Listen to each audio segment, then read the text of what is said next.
विश्व कप से बाहर हो गया नेपाल। आखिरी मुकाबले में नेपाल को मिली शर्मनाक हार। गेंदबाजों ने बनाया नेपाल का मैच तो बल्लेबाजों ने लुटा दिया। एरी ने भी बनाया शर्मनाक रिकॉर्ड। ग्रुप स्टेज के आखिरी मुकाबले में बांग्लादेश ने नेपाल को बड़े अंतराल से हराकर नेपाल का विश्व कप में हार से समापन कर दिया।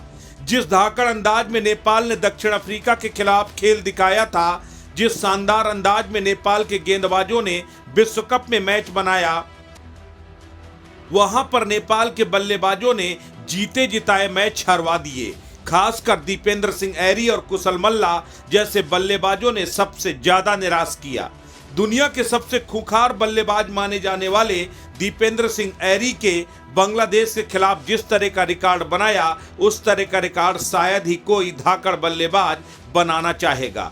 19वें ओवर में 6 बालों में 6 डॉट बॉल खेलकर दीपेंद्र सिंह एरी ने अपने नाम का बट्टा लगा लिया। ये वही दीपेंद्र सिंह एरी हैं जिन्होंने 9 गेंदों में अर्धशतक बनाया।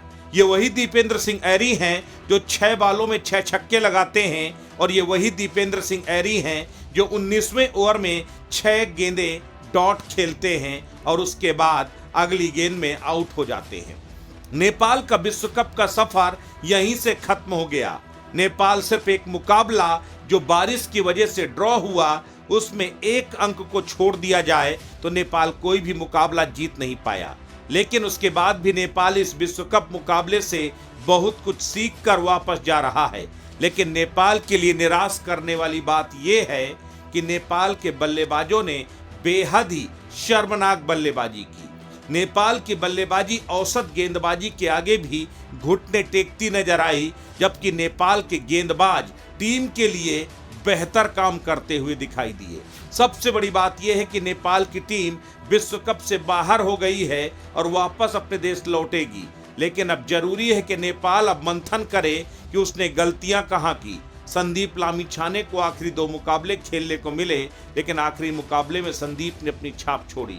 लेकिन बल्लेबाजी में न कप्तान रोहित पौडेल ही चल पाए, न भुरतेल और न कुशल माला और न गुलशन झा और न ही दीपेंद्र सिंह एरी।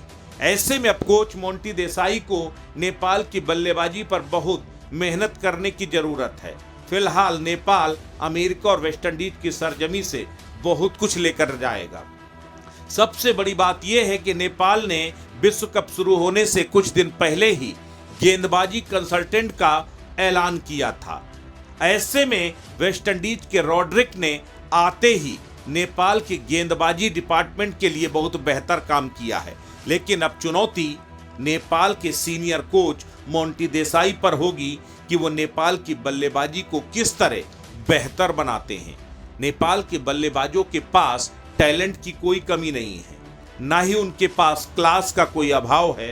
अभाव है तो सिर्फ उनके टेम्परामेंट का। पिच पर ताबड़तोड़ बल्लेबाजी करने की जल्दबाजी में नेपाल के बल्लेबाज लगातार गलतियां करते हैं और उसके बाद आउट होते हैं। मोंटी देसाई को नेपाल के खिलाड़ियों की इस कमी को दूर करना होगा। अस्तित्व न्यूज के लिए ब्यूरो रिपोर्ट।